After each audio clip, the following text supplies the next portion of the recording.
আসসালামু আলাইকুম।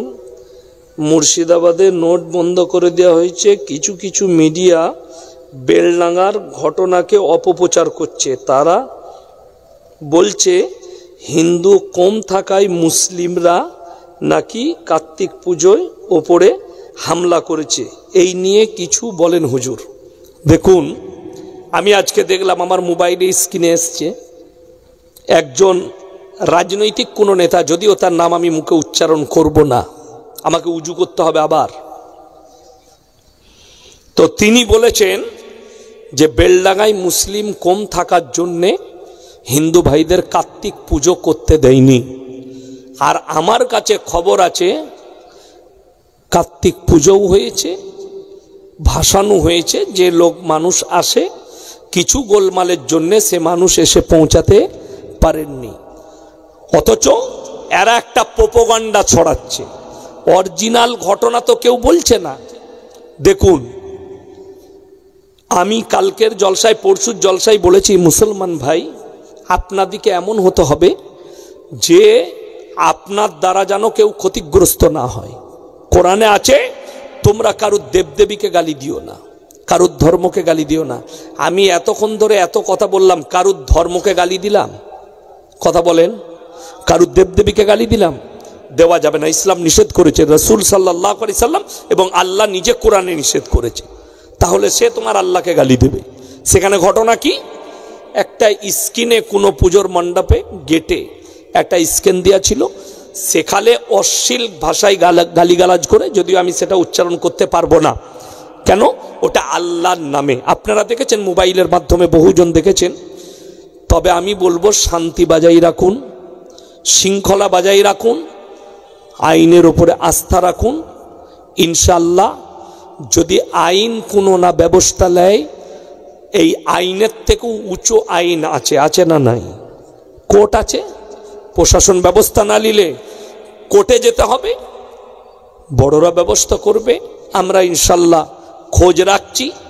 তবে হিন্দু মুসলিম শান্তি বজায় রাখুন আমি বলবো। আর যারা বাইরে থেকে মিথ্যা প্রোপাগান্ডা ছড়াচ্ছেন তাদেরকে বলবো, আল্লাহ এদিকে তুমি ধ্বংস করে দাও। বলুন আমিন। আল্লাহ তুমি এদেরকে ধ্বংস করে দাও। বর্তমান ফিলিস্তিন ও ইসরায়েল যুদ্ধ আরব তথা মুসলিম দেশগুলি বেশিরভাগই নীরব কেন? এই যুদ্ধে ফিলিস্তিন ভাইদের বিজয় লাভের সম্ভাবনা কতটা হুজুর একটু বলবেন? দেখুন, আল্লাহ নবী সাল্লাল্লাহু আলাইহি সাল্লামের হাদিস, খোরাসান থেকে একটা দল বের হবে। খোরাসান উঁচু নিচু পাহাড় পর্বত। বর্তমানে বেশিরভাগ বিশেষজ্ঞরা এই খোরাসান শব্দর অর্থ বার করেছে আফগানিস্তান কিংবা পাকিস্তান কিংবা ইরান, এই ধরনের দেশগুলোকে, যেগুলো পাহাড় পর্বত দিয়ে ঘেরা। তাদের যে যোদ্ধা হবে সে হবে ইমাম মেহেদি, এবং ফিলিস্তিনের ময়দানটাই হবে কিয়ামতের ময়দান। তারা যখন অত্যাধুনিক অস্ত্র দিয়ে যুদ্ধ করতে লাগবে, পৃথিবীর আর কোনো শক্তি তাদের সামনে দাঁড়িয়ে থাকবে না। তারা ইসলামের ঝান্ডা গাড়বে, গোটা পৃথিবীতে ইসলাম প্রতিষ্ঠিত হবে। তবে গোটা পৃথিবী জুড়ে 20 কোটি মুসলমানের প্রাণহানি হবে কিয়ামতের পূর্বে। কত বললাম? 20 কোটি মুসলমানের প্রাণহানি হবে। এটা ইসলামী স্কলারদের, বিশেষজ্ঞদের মতামত। শুধু আপনারা দেখছেন, আমি 1 মাস 2 মাস আগে বলেছিলাম খুব তাড়াতাড়ি লেবানন জড়াবে যুদ্ধে। লেবানন জড়িয়ে গেছে। তারপরে বলেছিলাম 1 মাস আগে ইরান জড়াবে, ইরানও জড়িয়ে গেছে। যতগুলো আরব দুনিয়ালয়, গোটা মিডল ইস্ট জড়াবে। আখরিতে রসুলের হাদিস শুনেলেন, তৃতীয় বিশ্বযুদ্ধ যেটা হবে এই ফিলিস্তিন গাজাকে নিয়ে নয়। ফোরাত নদীটা শুকিয়ে গিয়ে সোনার পাহাড় বের হয়ে আসবে, সেইটা নিয়ে তৃতীয় বিশ্বযুদ্ধ শুরু হবে। তার চিঙ্গারি কতদূর পৌঁছেছে শুনেলেন। পৃথিবীতে 2টো দেশ এখন পৃথিবীর ক্ষমতা নিবার জন্য লোভ উঠে পড়ে লেগেছে। নাম্বার 1 রাশিয়া, নাম্বার 3 হচ্ছে চাইনা। সুপার পাওয়ার পৃথিবীর লোক জানে আমেরিকা, কিন্তু রাশিয়ার কাছে 6285টা পরমাণু বোমা আছে। সে বলছে আমি সুপার পাওয়ার হব। শুনেলেন, অটোমান সাম্রাজ্য যে ছিল, এটা পৃথিবীর ইতিহাস বলছি, গুগলে সার্চ করলে পাবেন। অটোমান সাম্রাজ্য, তার পতন ঘটেছিল লাল সাগর থেকে। তারপরে সাম্রাজ্য পৃথিবীর কে পেয়েছিল? ইতালিয়ান সাম্রাজ্য। তাদের পতন ঘটল লাল সাগরে, ঘটালো কে? আমেরিকা। আমেরিকা হলো পৃথিবীর super power. Soviet union, Russia তখন সুপার পাওয়ার ছিল। দেশটাকে ভেঙে টুকরো টুকরো করলো ওই আমেরিকা। ইউক্রেন কোন অন্য দেশ ছিল না। ইউক্রেন যার সাথে যুদ্ধ হচ্ছে ওটা রাশিয়াই ছিল। ভেঙে টুকরো টুকরো, এটাকে সোভিয়েত ইউনিয়ন বলা হতো, এটাকে ভেঙেছে কে? আমেরিকা। আর এখন পৃথিবীর বিশেষজ্ঞরা বলছে, মিডিয়ারা বলছে, গোটা লাল সাগর ইয়ামানের হুতি বিদ্রোহীদের কবজায় চলে এসছে। সেখানে আর কেউ ঢুকতে পারছে না। ওইখানে আবার আমেরিকার পতন ঘটবে, ইসলামের বিজয় আসবে। জোরে একবার বলুন সুবহানাল্লাহ। ইসলামের বিজয় আসবে, আপনারা ভয় খাবেন না। কোরআনে আছে, হাদিসে আছে, গোটা পৃথিবীতে ইসলাম প্রতিষ্ঠিত হবে। কিন্তু আমি বলবো, আমার যে ভাইয়েরা আছেন, মায়েরা আছেন, সকলে পর্দা করবেন। জোরে বলুন ইনশাল্লাহ। নামাজি সবাই হব, জোরে বলুন হাত তুলে ইনশাল্লাহ। নামাজ কেউ ছাড়বেন না, পরকালে চিন্তালেন। আর লাস্টে বলবো, শিরক আর বেদাত থেকে নিজেদিকে বাঁচাবেন সবাই, জোরে বলুন ইনশাল্লাহ।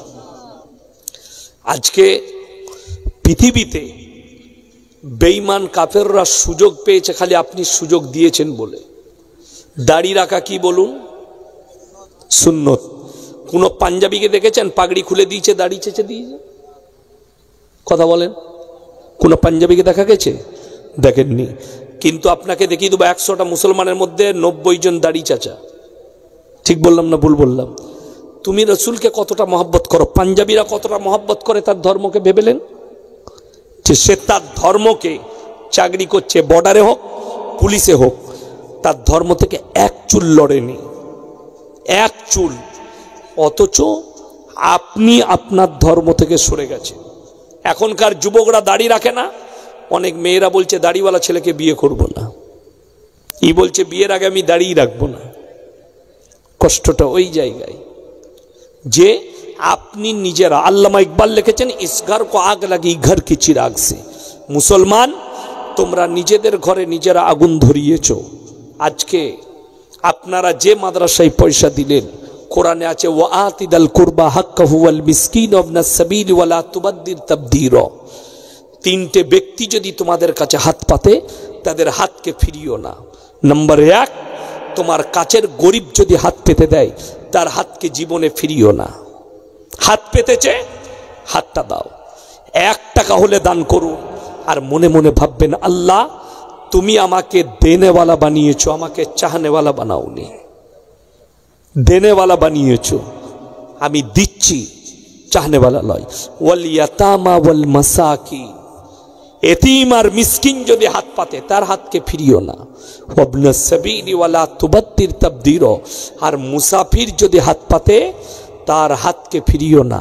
আজকের এই মজমায় সব থেকে বড় মুসাফির কে? আমি। 250 কিলোমিটার এসছি, আবার অতটাই যাব। দোয়া আপনারা রাখবেন, আমি দোয়া করব। অনেক দিয়েছেন, এই মাদ্রাসাকে আল্লাহ কামিয়াবি দান করুক, বলুন আমিন। এই মাদ্রাসাকে দিন দুগুনি রাত চুগুনি আল্লাহ তারাক্কি দান করুক। বেঈমান কাফেররা উঠে পড়ে লেগেছে এই মাদ্রাসা মসজিদগুলোকে মিটাবার জন্যে। কেন্দ্রে পাশ করাতে যাচ্ছে, ওয়াকফ সম্পত্তি আমরা কবজাই করব, আমরা হতে দেব না। জোরে বলুন ইনশাআল্লাহ।